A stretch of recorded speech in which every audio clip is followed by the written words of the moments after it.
जय भीम दोस्तों, मैं विकास कुमार और आप देख रहे हैं द बहुजनकार। अक्सर बसपा विरोधी चमचों से उनके मुंह से अक्सर सुना जाता है कि बसपा खत्म हो गई, बसपा का अब कोई अस्तित्व नहीं रहा, बसपा ब्राह्मण समाज पार्टी हो चुकी है, बसपा का वोट ग्राफ गिरता ही जा रहा है और बसपा अब कुछ काम की नहीं रही। जी हाँ दोस्तों, ऐसे ही लोगों के मुंह पर एक तमाचा है जो आजकल सोशल मीडिया पे एक वीडियो वायरल हो रहा है, जो कि एक बुजुर्ग व्यक्ति है और वह बुजुर्ग व्यक्ति लखनऊ से प्रयागराज तक ये पैदल यात्रा करके आदरणीय बहन जी के लिए समर्थन जुटा रहा है और बेहद ही गरीब व्यक्ति है, बेहद बुजुर्ग व्यक्ति है। सिर पर पगड़ी, नीली पगड़ी, नीली टोपी और गले में दुपट्टा, बहुजन समाज पार्टी वाला नीला दुपट्टा लिए लखनऊ से प्रयागराज की यात्रा कर रहा है और बहुजन समाज पार्टी के राष्ट्रीय अध्यक्ष आदरणीय बहन कुमारी मायावती जी के समर्थन में वोट मांगने की अपील कर रहा है। साथियों, जब उससे पूछा गया कि क्या संदेश देना चाहोगे आप, तो उन्होंने कहा कि प्रदेश की भाजपा सरकार से पूरी जनता त्रस्त हो चुकी है। अगर इस प्रदेश को बचाना है तो इस देश में और इस प्रदेश में केवल एक ही विकल्प है, वो है बहुजन समाज पार्टी। तो साथियों देखो, उस बुजुर्ग करीब 60 प्लस का वो बुजुर्ग होगा जिसके जो बसपा के प्रति दीवाना है, जो आदरणीय बहन जी के प्रति दीवाना है और ये वीडियो उन लोगों के मुंह पर तमाचा है जो आए दिन अपने गड़े फाड़ करके चिल्लाते हैं, कहते हैं कि बसपा खत्म हो गई। जो बसपा खत्म करने की बात कहते हैं उनसे मैं एक बात कह दूं, बहुजन समाज पार्टी एक राजनीतिक पार्टी बाद में है। पहले बहुजन महापुरुषों का मिशन मूवमेंट है, उन महापुरुषों का मूवमेंट है जिन महापुरुषों ने ये देश में सदियों से सताए हुए पीड़ित लोगों को आज इस कदर बनाने के लिए अपने जीवन को समर्पित कर दिया, अपने आप को समर्पित कर दिया। उन्हीं महापुरुषों के संघर्ष की बदौलत आज ये बहुजन समाज पार्टी देश के 3 राष्ट्रीय दलों में सबसे मशहूर दल है। जी हाँ दोस्तों, इसे ख़त्म करने की बात आसानी से कहा जा सकती है। जिन लोगों ने भी बहुजन समाज पार्टी को ख़त्म करने की सोची है, इतिहास उठाइए, इतिहास में जाइए और रिसर्च कीजिए, अपना दिमाग लगाइए, अपना खोपड़ा यूज कीजिए। जिसने भी बहुजन समाज पार्टी को ख़त्म करने की सोची वो अपने आप ख़त्म हो गए। जो बहुजन समाज पार्टी में रहकर के जो कल तक टिकट बांटते थे, आज वो खुद टिकट की लाइन में लगे हुए हैं और उनको टिकट भी नहीं मिलता है। आज ये कंडीशन उन लोगों की है जिन्होंने बहुजन समाज पार्टी को धोखा दिया है। आज उन लोगों के कुत्ते भी खीर नहीं खाते हैं। सम्मानित साथियों, ये बात आप खुद सोचिए, ये खुद एनालिसिस करने वाली बातें हैं कि आज जिन्होंने भी बहुजन समाज पार्टी को धोखा दिया है, आज उन लोगों का दूर दूर तक पता नहीं है।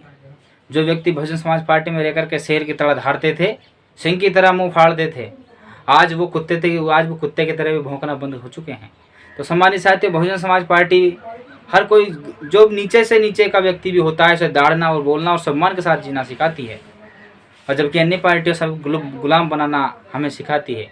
इसीलिए साथियों, ये जो बुजुर्ग व्यक्ति है, आप देख रहे हैं इनका वीडियो, ये बुजुर्ग व्यक्ति, पहले मैं आप लोगों को इनका वीडियो आप सुना देता हूँ। कहाँ के रहने वाले हो? तो पैदल यात्रा कहाँ कर रहे हैं? तो कहाँ जा रहे हैं आप इसको? प्रयागराज जा रहे हैं ये झंडा लेकर। हाँ? क्या मैसेज देना चाहते हैं? हमारा सरकार आना चाहिए।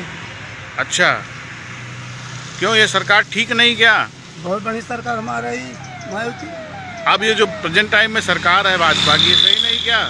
नहीं। क्यों? दुनिया मर रहा है खाने का, दुनिया मर रहा है खाने का, दुनिया कंगाल हो गया। इसको नहीं पी क्या जानेगा? देख रहे दुनिया, देश खुश हो रहा। मायावती जल्दी आओ, जल्दी आओ, माँ सब बताओ। तो आप लखनऊ से पैदल चल रहे हैं? पैदल चल रहे हैं। कहाँ तक जाएंगे? जाएंगे इलाहाबाद। अच्छा, वहाँ के बाद फिर क्या करेंगे? अपन यही करेंगे, बहन जी का प्रचार करेंगे। हाँ। खाने पीने की व्यवस्था कैसे होती है? देती है मायावती। 1500 रुपया देती। क्यों रो रहे हैं आप?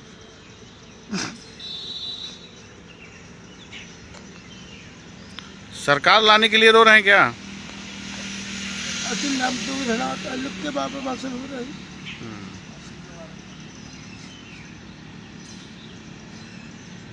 आपने वीडियो सुना, ये बुजुर्ग व्यक्ति 50-60 प्लस के करीब के होंगे और इनमें बहुजन समाज पार्टी के प्रति बहुत ही आत्मविश्वास है।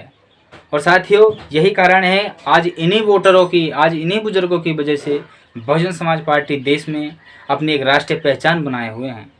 माननीय साहब कांशीराम जी के 2003 में ब्रेन हेमरेज के बाद आदरणीय बहन कुमारी मायावती जी को बहुजन समाज पार्टी की जिम्मेदारी आ गई थी कि आखिर बसपा को कैसे आगे चलाया जाए। माननीय साहब कांशीराम जी को भी एक ऐसे उत्तराधिकारी की जरूरत थी कि ताकि इस मूवमेंट को पूरे देश में फैलाया जा सके और इस बहुजन महापुरुषों के आंदोलन को हमेशा निरंतर जारी रखे जा सके। और इसी कड़ी में माननीय साहब कांशीराम जी ने बहन मायावती जी को उत्तराधिकारी बनाया। और साथियों, आदरणीय बहन जी ने माननीय साहब कांशीराम जी की बताए हुए सिद्धांतों पर हमेशा चलने की जरूरत की है और उनके ही सिद्धांत पर वो चल रही हैं। और इसी कारण जो भी फैसले बहुजन समाज पार्टी की आदरणीय बहन जी लेती हैं और वो कड़क और बहुत ही तेज फैसले होते हैं जो कि हमारे लोगों को जल्दी समझ में नहीं आते हैं। और इसी कारण वो उनके कड़क रवैये और कड़क फैसले के कारण ही आज बहन कुमारी मायावती जी एक ब्रांड बन चुकी है। आज देश की ब्रांड नेताओं में आदरणीय बहन जी शुमार है। उनके कड़क फैसले लेने के कारण वो शुमार है। और साथियों, बदनाम भी है, क्योंकि अक्सर लोग आरोप लगा देते हैं कि फलाने नेता को निकाल दिया, आज बहुजन समाज पार्टी का कोई अस्तित्व नहीं है, वो फलाना कद्दावर नेता को निकाल दिया। सम्मानित साथियों, अगर कद्दावर नेता बनाता कौन है? इनको कद्दावर नेता बनाने वाला कौन है? जो बड़ी बड़ी मीडिया, जो हमारा आजकल का हमारा बहुजन मीडिया भी है, अनाप शनाप बकता रहता है। तो साथियों, आपको समझना होगा कि इन लोगों को कद्दावर नेता बनाने वाली पार्टी कौन सी है। अगर इन लोगों को कद्दावर नेता बनाया है तो आपकी अपनी बहुजन समाज पार्टी है। अगर लोग बहुजन समाज पार्टी यानी कि बहुजन समाज पार्टी जैसे मैंने पहले भी कहा कि बहुजन समाज पार्टी राजनीतिक पार्टी बाद में, पहले बहुजन महापुरुषों का मिशन मूवमेंट है। और जो भी इस मिशन मूवमेंट के साथ गद्दारी करता है उसका निश्चित इस घर से विदा होना तय है। तो सम्मानित साथियों, जो लोग ये बात अपने दिमाग में बैठाए हुए हैं कि दो चार इन जिनको बहुजन समाज पार्टी कद्दावर नेता बनाती है, इनके निकल जाने से या इनका निकाल देने से अगर बहुजन समाज पार्टी अगर कमज़ोर हो रही है तो आप ये बात दिमाग में से निकाल दें। बहुजन समाज पार्टी इस देश में कमज़ोर नहीं है, कहीं भी कमज़ोर नहीं है। और साथियों, याद कर लीजिए वो दिन जब देश में 70 साल तक जड़ जमाने वाली कांग्रेस आज उत्तर प्रदेश में अपनी जमात नहीं बचा पाती। वो किसी की बदौलत नहीं, वो बहुजन समाज पार्टी की बदौलत है। आप लोगों को समझना होगा साथियों। और जो साथी ये डर बैठाए हुए हैं, जो ये ख्याल पाले हुए हैं कि बहुजन समाज पार्टी ख़त्म हो गई है, अरे बहुजन समाज पार्टी ख़त्म होने वाली नहीं है।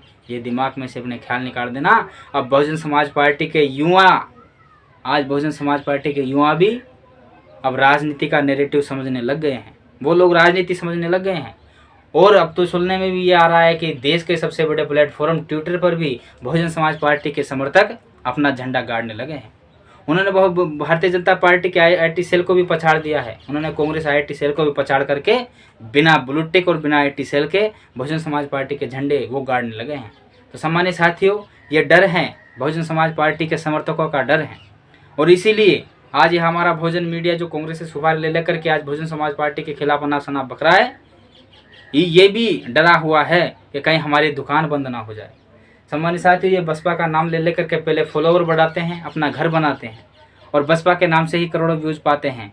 जब इनको किसी बात की चिढ़ हो जाती है बहन जी से तो ये उनके खिलाफ अनाप शनाप बकने लग जाते हैं। तो साथियों, ऐसे लोगों को भी आपने इग्नोर करें, इनको ध्यान में रखें और इन लोगों को अनसब्सक्राइब करें। जो भी बहन जी के खिलाफ बोले, इन ऐसे चैनलों का बाइकआउट आप लोग करें। इन्हीं सब बातों के साथ मिलते हैं कल अगले वीडियो में। तब तक आप इन बुजुर्ग व्यक्ति की दीवानगी लोग शपथ ले और ये भी प्रतिज्ञा ले कि जैसे बुजुर्ग व्यक्ति है जो बहुजन समाज पार्टी के लिए लगे हैं और हम तो आज के नौजवान युवा हैं, कसम खाइए हम सांस नहीं खाएंगे जब तक आदरणीय बहन जी को 2022 में यूपी की सीएम की कुर्सी और 2024 में पीएम की कुर्सी ना दे दें। धन्यवाद। जय भीम।